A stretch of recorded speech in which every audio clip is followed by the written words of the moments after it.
municipal lien records are what code violations and things that are not yet public records. Once a judge, so remember there are two repositories, public record and municipal records. We'll go back to the outline. Only records reported as liens show up in the public record, and a lien is not a lien until a fine is imposed.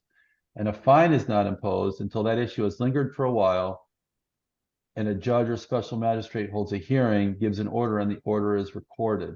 Before then, that title defect only sits in the municipal records. In the title industry, we call these muni liens and muni lien reports. That's the easy way to remember that stuff. Hugely important. I cannot tell you how many realtors I see get this wrong. Liens are a seller duty and cleared by the title agent. Open permits, unpermitted work, code violations are not title issues, are a seller or buyer duty as assigned by the contract, and buyers or sellers usually dump all this stuff on the realtors to resolve. Usually at last minute, about Usually. about a couple days before closing. With the title advance, you can figure all that stuff out ahead of time, and then you can look at your contract before you walk in to the closing, figure out how the contract typically assigns these duties, and then draft your contract so you can pawn that stuff off on the other agent or remedy it yourself, or at bare minimum, have your discussion with the seller. Read your contract and text me 24/7 if you have any help. Even if I'm not the closing agent, I love hearing about these scenarios. So you text me what's going on with your open permits or whatever. I can give you the answer and we can help, or you can just take the knowledge and close your listing that you have. No, I just want to interject here. Title advance has been awesome on my listing appointments, guys. It's, knowing walking into a listing, if there's any kind of issues on it, just shows that you're a knowledgeable realtor, right? And really shows that you're ahead of the ball, forward thinking. Cool thing too, we do have an awesome integration now on RealTrade where you can order title advance right through RealTrade, and like Jim said, it's a couple hours now. It's going to be a couple minutes, so it's a great value prop for an agent, and definitely get yourself out there as a knowledgeable agent for your clients. So it's awesome. Right now, they still take sometimes an hour, sometimes two, sometimes a little longer. But in a couple of months, we're going to have title advances back to you in seconds. So we're calling these human touchless reports. We're tapping into the databases. They call them title plants at the big underwriters. We have a couple underwriters we're partnering with. We're discussing the partnerships and how it's going to work out, and they'll provide the title advances. All right. Now the biggie, the topic of this conversation and the focal point, the listing checklist. There are two parts to the checklist. There's the part you do before you walk into the listing, and there's the part you do after they sign the listing agreement. What do you do before the seller signs the listing agreement? Know your property. This typically takes 15 or 20 minutes. Look at the property appraiser's website. Review the last deed. Who's reported on title? Don't just look at the printout on the website. Take a look at the last deed in the chain of title. Make sure you know exactly who is in title. Who must sign? The goal is to lock in the listing and get a signature from whoever's at the listing appointment, but ultimately you will need everyone named on the deed to sign the listing agreement, contract, and closing docs. The law on this is kind of weird, right? I can contract with you guys today to sell you the courthouse tomorrow, provided on the day of closing, I can deliver the courthouse. Everybody knows I won't be able to do that, so I'd never sign that listing agreement or contract. But the reality is we can contract to sell things that we don't own. So the reality is in our arena that you don't have to necessarily get all the signatures. However, that's going to be problematic because if you're trying to get signatures when you finally get a contract, or you don't have everybody's signature when you get the listing agreement, not everybody has the heads up that the property is selling. Somebody's on, let's see, mute. And then the problem arises that when the contract finally comes in, that everybody doesn't want to sign. And we had one the other day with a realtor who knew the spouses were fighting, only got the listing agreement from the wife, and the contract came in, and it just turned into a 6-month debacle. The best business practice, although not required by law, is to get the signature of everybody when you get the listing. And then you get everybody's signature, obviously, when you get the contract, and that ensures that when the closing docs come through, everybody's going to sign the closing documents. During the mortgage foreclosure crisis after 2000, we had tons of transactions where realtors were getting contracts from people for deals too good to be true. And then at the closing table, people didn't want to sign because not everybody signed the listing agreement and the contract, and it just turned into a giant nightmare because they didn't understand the liability burdens and things like that. Sure. Thanks. So if you look at the document I provided, who must sign the listing, that'll clear all that up.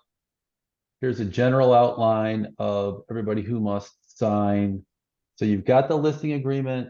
You see on title, there are two people. So then you want to start having these conversations because there's only one person at the listing agreement.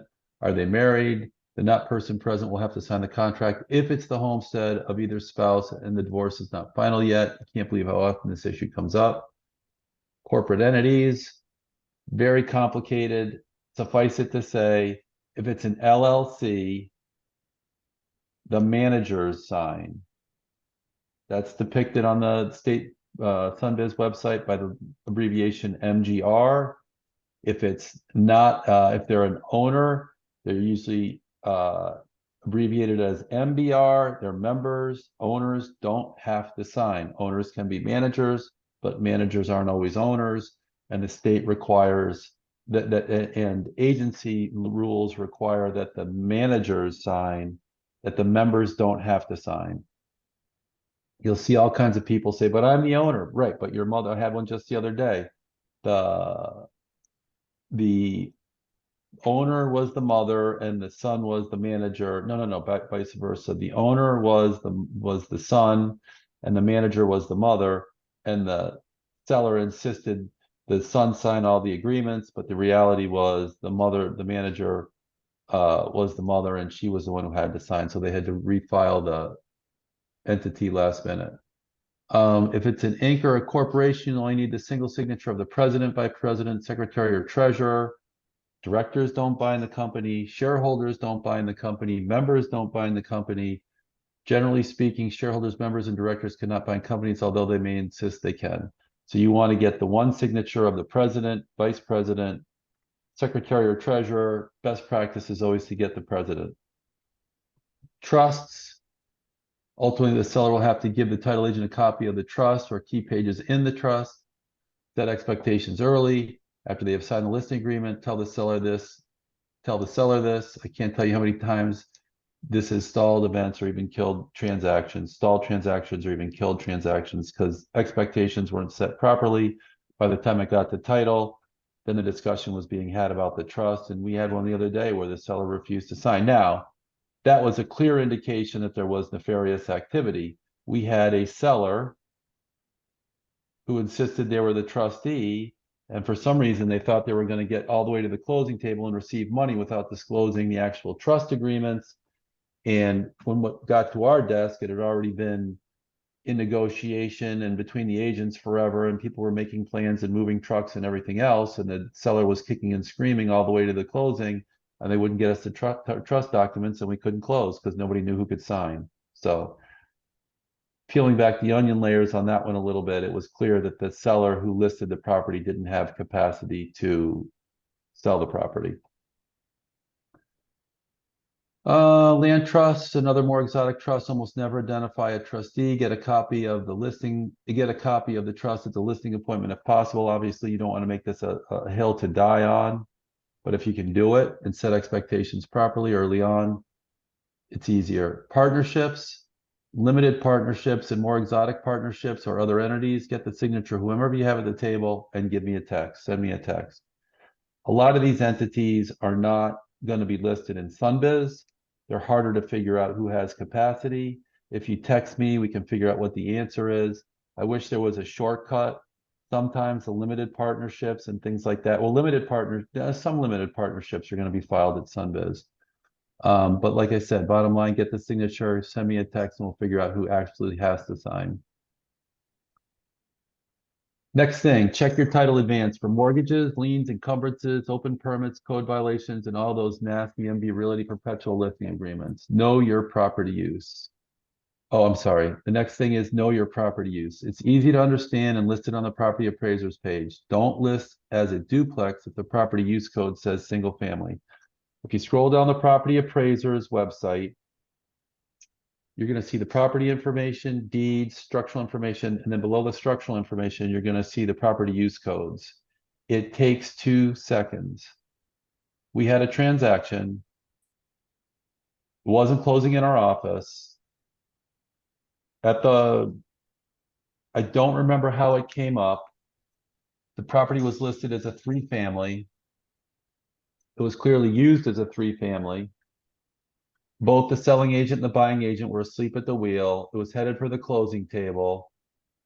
And the lender said, you have to convert it back to single family, and they were happy to give the loan.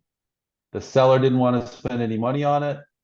Obviously, the buyer didn't want to spend any money on it, but more importantly, the buyer didn't want the property as a single family. That stuff should never have gone all the way to the closing table. The selling agent gave me a call. No, the buyers, I don't remember which agent gave me a call. Regardless, that stuff should have been nipped at the listing appointment. You had 2 realtors asleep at the wheel. Everybody was on autopilot. And until the lender made their own inspection, nothing came to a head, and it killed the deal. It was ridiculous. But the reality is that's going to happen to that seller. If the agents were smart, they could have put the thing back together, but it wouldn't happen to any. That seller is going to have that problem with every buyer in the future. Among other things, under the Johnson v. Davis rules, the seller has a duty to disclose. The reality is they don't even have that steep a duty because it's all available in the public records. So know the property use code. I don't want to harp on that too much, but it's hugely important. Know the structure. Is it wood or cement? Set expectations early. Wood is extremely expensive to insure. We had a Title Talk RealTrade podcast a week ago or two on the insurance issue. It's just reality. Set expectations early. People have to understand buyers of wood frame homes are not going to pay what they're paying for CBS homes. I can't tell you how many discussions I've had with buyers and sellers lately on this very topic. Next thing is to know the flood hazard rating. It takes 2 seconds. Go to realtor.com. This is another topic people are calling me about all the time. Go to realtor.com. It's a 1 through 10 scale. The most important thing to remember is just because one house is a 2 doesn't mean the house right next to it is a 2. These are all evaluated on independently on the particular property, depending on floor elevation and things like that. Overall site elevation. Takes 2 seconds. Set expectations early. If you walk into a street for a listing and everybody on the street has a 2 and your property is a 6, I've seen this in my personal experience in the communities south of the south end, south of southern, north of the Lake Worth Spillway. You'll have a whole slew of houses on the street, 2s and 3s, and then you'll have a 4 or a 6 right next door or nestled in. And that person's not going to get the same sale price as the person with the 2 or the 3. Walk the outside and inside of the property. Look for recent additions. Ryan, you can still see my outline, right?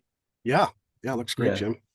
Walk the outside and inside of the property. Look for recent additions, improvements, disrepairs, roof issues, and issues that could affect boundaries, etc. No one expects you to be a surveyor, but obviously, if you walk on the property and we had one the other day, and the driveway looks like it's going to be an issue to deal with down the road because it goes across a portion of the neighbor's property. Put it on your radar. You don't even have to have a discussion with the seller. Have a discussion with me. We'll figure out what the answer is. That came up to stall the closing in that one particular transaction. We just did another one. Realtor walked the property, very savvy realtor, and they saw that the screen enclosure was clearly not on the property. They called me early on, and we started having discussions with the homeowners association about how to resolve that stuff ahead of time. They got it closed. It did end up holding up the sale. They did have to discuss with the association getting some kind of an easement so that screen enclosure could exist in the association. Luckily, nobody objected, and we did glide to closing. But those things, a sharp agent is going to nip in the bud. All right. Now round 2. What you ask the seller after they sign the listing agreement. Now the uncomfy stuff that will pay off big time later. These are the things that nobody likes to talk about. And whenever I talk to realtors about this stuff, they always say, well, I don't want to ask, but Trust me. You don't want to make everybody uncomfortable with the devil you know early on. It's going to be the best devil that we deal with early on. Ask about getting all the signatures. So you got the person in front of you to sign. Now you have the discussion about who can sign and whose signature you're going to need. Discuss the payoffs revealed in the title advance. Mortgages, liens, ask their value. Get a recent mortgage invoice if you can. If you can't, get a phone number and an account number. That's going to be invaluable stuff to get a smooth closing going. The uncomfortable judgment issues, if any are found, and code violations, fines, etc. Have all those discussions early on. You will never get hurt having those discussions tactfully early in the transaction. Your title advance is also going to reveal issues that the seller may not know about, or even believe they care about, or even sometimes, in the case of MB Realty liens, will insist they don't have to be paid. You want to get the listing agreement signed. I hear Ryan humping. He's had that case himself. He's had that issue himself. But you want to have those uncomfortable discussions, again, tactfully. Why green and PACE loans? We've talked about that in other outlines and other podcasts. No seller you run into is going to tell you that their PACE loan has to be paid off at the closing. Every PACE loan is going to have to be paid. There is no buyer on the planet that wants to assume it, and there's no lender that's going to lend over it. There's an addendum in the modern FARBAR packet on this issue, but you have to identify it, because if you ask the seller if it's an issue, they're never going to say yes. Unpaid contractors, that's obvious. Notice to owners, those are going to have to be closed out. Maybe the work occurred, maybe the work didn't. You have to figure out what the answers are, or the title agent has to figure out what the answers are, but they're just conversations you're going to have with the seller right up front. Home improvement loans, equity lines of credit. These are always issues. We had one the other day, hurricane impact windows. It was a loan that the seller took out. They never imagined it was a mortgage, but it was recorded as a lien, just like a mortgage. Equity lines of credit. I can't tell you how many times we've called sellers as a title company and said, hey, we saw that there's a equity line on your property. We need a mortgage payoff for it. And the seller insists there's no payoff that has to happen. Set those expectations early. You have to do it tactfully. Second and junior mortgages, judgments. So if you're looking to clear title on a name like Jim Brown, you're going to see 4 million judgments against people in the public record for Jim Brown. Obviously, none of these people are going to be your person, hopefully, but it never hurts to have the discussion. Hey, I see in the title advance there's a bunch of judgments against Jim Brown. Just want to make sure none of these are you. That's all you have to say. If the seller says nope, then you're good to go. And if the seller says, well, wait a minute, then you have to have that tactful discussion. We can have the discussion about the value. As long as the realtor sets the expectations, everything moves to closing a lot smoother. And God forbid, heaven forbid, you get that seller that says, well, I'm not paying that. There's no way. That guy was a dirtbag and we're not going to pay that thing. At least you know now, and you're not doing that as you get to the closing table and there's no equity. We had one recently between partners. There was a judgment that ate up all the equity. Had the realtor ordered a title advance, had the conversation with the seller. Either they wouldn't have wasted their time, or B, could have had a negotiation earlier. In that transaction, the closing got delayed. The partners settled their dispute to the point where, to the extent that there was a money amount that got them happy.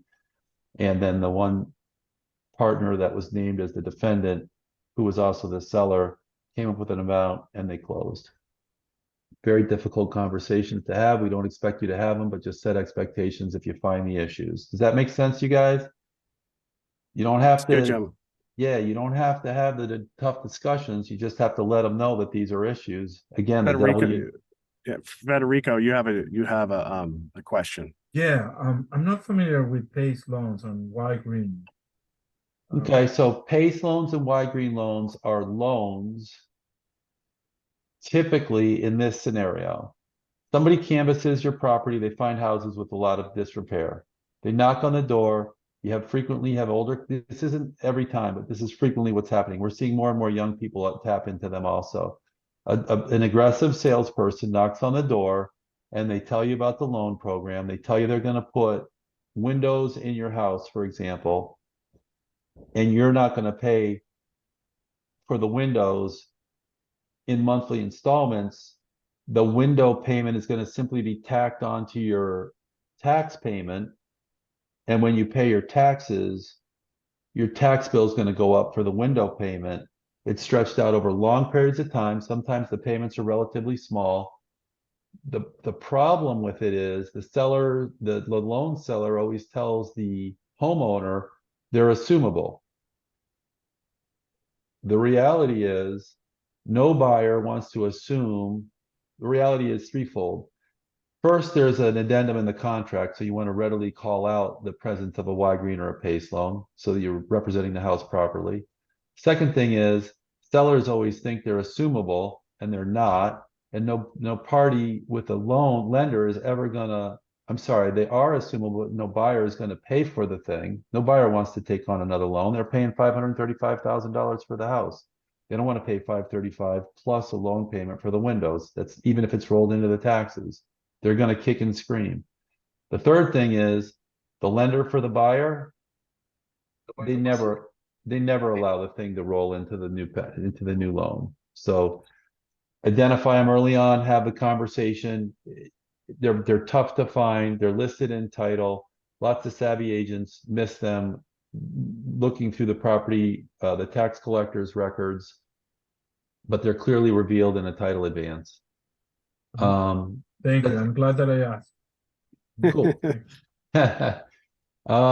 And yes, often fatal, always pesky, the MV perpetual realty listing agreements. So there's lots of Florida courts, I should say there are lots of courts around the country weighing in on these. I think at last count there were 9,000 MV realty listing agreements recorded in Florida. And so the chances are you're going to run into one. And I won't call out any names, but on this call, there are 2 agents that I've already seen them on. So you have to have those, and we're actually negotiating a third. You have to identify those early. They may be struck down by law at some point soon. Right now, they still stand.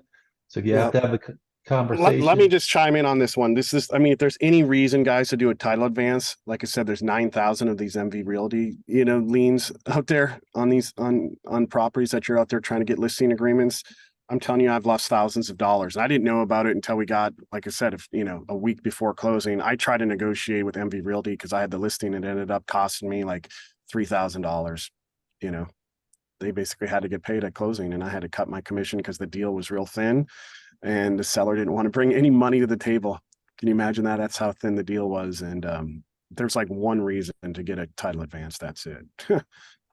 And there's no seller that I've ever talked to that believes that they have to pay. And the compensation for these things is sometimes hundreds of dollars, and it's years and years prior. A, no sellers remember it, and B, no sellers even believe it ever has to get paid. But they are problematic and they are real. And it's not one of these things you only read about. We're seeing them all the time. Another thing you want to do after they sign the listing agreement is ask the seller for a copy of the documents if there's an entity or trust. If they don't have it, tell them they're going to need to prepare it for the title agent. Set expectations on price with regard to structure, insurance, land use, flood and hazard ratings. Like we talked about, you're doing your research before you show up for the closing. You get them to sign the listing agreement. You have them sign, you have these discussions on these issues. I just saw it recently where a seller had a wood frame house and they were calling me and they wanted a referral to a new agent. And I said, tell me a little bit about the property. And I looked it up on the property appraiser's record while they were calling, and I clearly saw a wood frame structure. And they said they couldn't get great offers on the house. The listing agent was terrible. That listing agent could have done themselves a service, walking into the listing saying you have a wood frame structure, we'll list it at the price you want to list it at, but this could be problematic. And within 2 seconds, I saw a number of things that the listing agent could have brought to the attention of the seller to best set that seller up and preserve the relationship when the offers came in a lot lower. It had a high flood hazard rating, and it was a wood frame structure in a CBS community. It was one of the older houses on the street up in Jupiter. Any questions on that? Flood hazard ratings, they're here. They're here to stay. Discuss the issues, your walkthrough of the property revealed, ask seller if there are any issues affecting value that we can't see and remind them of the seller's disclosure duty in the contract. So here's the seller's disclosure duty statement in the contract. 3 elements. I'm going to hammer this to you guys who are sick of me. Seller, when do defects in the property have to be revealed? Johnson v. Davis test. It's listed in the contract.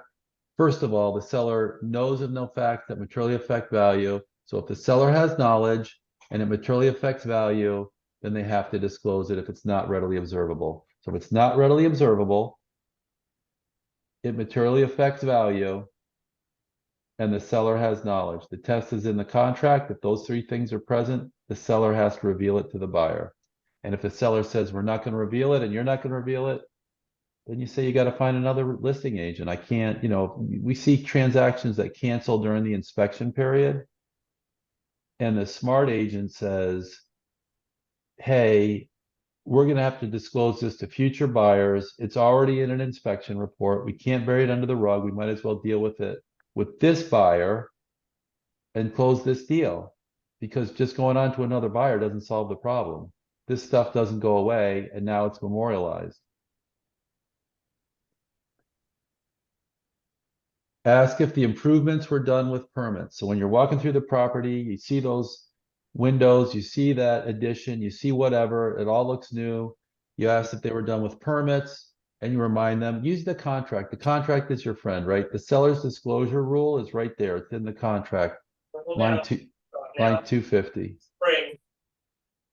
Ask if all the improvements were done, if all the property improvements were done with permits, and remind them of the seller's permit disclosure duty in the contract. Line 209. All the seller's disclosures are right there with regard to permits, except as may have been disclosed by seller to buyer in a written disclosure.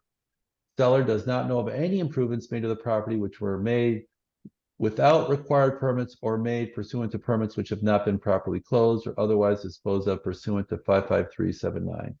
If seller identifies the permits which have not been closed or improvements which were not permitted, then seller shall promptly deliver to buyer all plans. So the seller has to give the buyer everything they know about regarding that work. But if you don't reveal work that was done during your period of ownership, and aerial photos are the easiest way to do that stuff, to determine that stuff when the improvements were made, the seller's going to be liable, even though the contract provision says later on in the permit section that the buyer will close all open permits. The only time the seller has to take that burden on is if they failed to disclose and they had knowledge. So use the contract. It's your best friend. Lean into that stuff. Don't make yourself the bad guy. And again, it's just a casual conversation. You're walking through the property, you see brand new windows, and you see, here's a classic. You see the brand new water heater. And every seller tells me, well, who knows about the water heater? Nobody's going to know about that.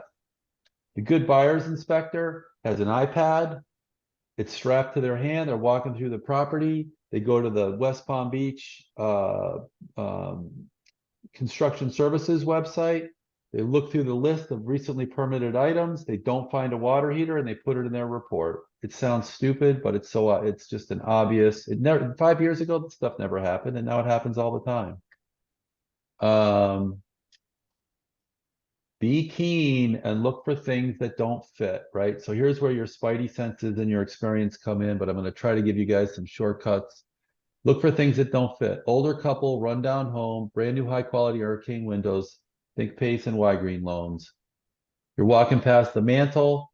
There's multiple pictures of the seller with the same person and kids. The seller tells you they are single and the deed only has the seller's name. Sometimes you may have a pending divorce. Sellers love to tell you they're divorced, but the divorce is pending. Sometimes you have a seller that wrongly believes they are divorced. Sometimes we had a transaction where the husband was a Indian. They were married on an Indian reservation. The wife wanted to sell the house. They had an Indian marriage on an Indian reservation, and the wife insisted she was not divorced. The reality was, if there are 5 things present, they're married. They had a ceremony. They held each other out as married. They had some kind of a symbolic gesture. There was a third party officiating. and I don't remember what the last was, and it's not a license. Then in the eyes of the state, it's a marriage, and she had to go through a divorce, and luckily the buyer was willing to sit tight while the divorce was finalized. But that was very stressful because the buyer was in possession. And I'm going to digress from this outline for a second. In the contract, if the buyer takes possession early, the risk of loss shifts to the buyer. In the contract, if the buyer takes title before the closing, then the risk of loss shifts from the seller to the buyer. So every day that buyer was on pins and needles. They really wanted the house. The kids were starting school. There's ways to shift those burdens back and forth. We can do it contractually. If you call me, we can work it out. If you text me, we can figure out a solution. But I just want you to know, in the contract, the default position is buyer takes possession early, house burns to the ground the day after the buyer moves in. It's the buyer's liability, not the seller. If you sense a problem, sale, ask the hard questions. Does the seller have outstanding judgments or IRS liens, divorces, unpaid child support? These things can kill a sale, best you know early. FERPTA, full stop, pause. At your listing appointment. This has come up so much lately. At your listing, I know this is like drinking from a fire hose, you guys, I'm sorry. At your listing appointment, ask your seller casually, after they sign their listing agreement, do you have social security numbers? Social security numbers. If they're entities, do you have a taxpayer ID? We just had a transaction recently, went right up to the closing table. Seller thought they had solutions. We asked the hard questions. Seller wasn't forthcoming. We should have pressed harder earlier. Could have been nipped in the bud at the discussion at the listing appointment. It takes 2 seconds. You just say, just want to confirm everybody has a social security number or taxpayer ID, or even, here's a weird one, nobody's dead, right? So you're at the seller, you're at the listing appointment, and it's a bunch of sisters and brothers who've inherited property. And so there's 6 people on title, 4 of them are at the listing appointment. What do? You get the signature of the 4 that are there, and you say, I just want to confirm the other 2 are still alive. That came up recently. I know it's obscure, it's a corner case, but it happens. You guys, this seems like a lot, but everybody on this podcast is getting the benefit of 40 years of watching transactions succeed and fail. not one or 2 a month, 30, 40 a month. So I'm boiling it down for you to make it digestible. Also, if they tell you that they don't have a U.S. taxpayer ID or social security number, tell the seller that the title agent is going to refer them to a FERPTA agent who will get them what they need to close quickly. So many sellers believe they can skirt this thing. You want to get the opinion of the FERPTA agent, that takes the liability off the realtor, takes the title liability off the title company, and the title company gets an 8288 for their file, which allows them to close on time. That 8288 is the key to a successful closing. We can go into the flavors of 8288 there are, but we're not doing that here. If the property is in an HOA, get contact information and confirm the number of HOAs in that community. Seems obvious. A lot of times sellers write one check and there's nested HOAs, and we don't get that back. If the seller didn't order a title advance, if the listing agent didn't order a title advance, then we won't know there are 3 HOAs sometimes into just prior to closing. So we won't know there are 3 HOAs until the title comes in if they didn't get a title advance. If it's a title advance file, it's going to show 3 HOAs or 2 HOAs in the title advance. If you don't have a title advance, at least have the conversation with the seller. Make sense? All right, here's a biggie. Ryan, I put this one in here for you, buddy. don't hate me. Just had this happen. Don't hate me because I'm beautiful. I'm sorry. No, I'm just kidding, you guys. If the property is rented and the tenants shall survive the sale, obtain a copy of the leases and tell the seller about the seller's estoppel letters and affidavits. It's in the FAR bar. Nobody knows this exists. It's actually a seller's duty. It's all spelled out in the FAR bar, and the seller has a duty to provide estoppels or affidavits. In the far bar, here's the relevant section, and then it refers you to this other section, sub D, right? So there are two big paragraphs on the topic. At the end of the day, prior to closing, seller has to provide leases and estoppel letters. If you're a title agent, if we're not the closing agent, and you don't have estoppel letter forms, call Tajay, call myself, call anybody on our staff. We'll get you those estoppel letter forms. You get your tenants to sign it, or you have the landlord sign the affidavit. If you have hostile tenants, then the landlord has to sign an affidavit. No idea how many title agents have no clue what the process is. All right, we're backing into 40 minutes. We're almost done, close to an exhale. Ask the seller if they're buying another home. This is the obvious one, right? Cha-ching, could be an opportunity for another job. If the seller is buying, discuss the portability values. There's an opportunity for you to look like the rock star agent. If you know the portability rules, I gave you a link to the portability and homestead rules we went over the other day. Use that stuff to your advantage. Drop it. It's a kernel of wisdom. They're going to think you're a genius. I think the number is $5 billion in Florida real property taxes are paid needlessly because sellers don't know the portability homestead rules. $5 billion. And there are companies in North Florida, I do not remember their name, and their only job is to scrub files and look for portability benefits for sellers.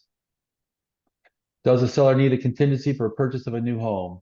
Important conversation to have. There is an addendum available in the far bar for a buyer's contingency, but there is no contingency for a seller. If you have a seller that says, I want to sell, we just had one on my street the other day. The seller wanted to sell. They assumed they were going to be able to find a new house to buy. Halfway through the deal tanks. The seller couldn't find a new house. They're under contract and they ended up paying the buyer a bunch of money to get out of the agreement. They had young kids. They couldn't find a new home. They couldn't find a loan. They didn't do their homework. We can craft an addendum together. If you text me, I can draft it. That is a seller's contingency addendum for the contract. You can always do All right. post-occupancy agreement, post-closing occupancy agreement too, to give them more time to try to save that deal and still get paid. You know, I've had that happen. Same situation, seller needed to get a place and didn't do it, did a post-occupancy for like 3 months, deal still closed, still got paid, and then eventually I found the seller. Good point. The house. I always like closing on time, right? Everybody likes closing on time. I never like pre-occupancy agreements. I always like post-occupancy agreements. I would much rather do a post-occupancy than extend the sale. Unfortunately, I've had buyers die on the way to the closing table after delayed closings. I mean, I hate to say we've seen it all. I've also seen pre-occupancy agreements where the moving company for the buyer dropped a cigarette in the property on the day of the buyer's move-in, pre-sale. The house burned to the ground, and they litigated the issue for 3 years because they didn't have insurance and they were given a pre-occupancy.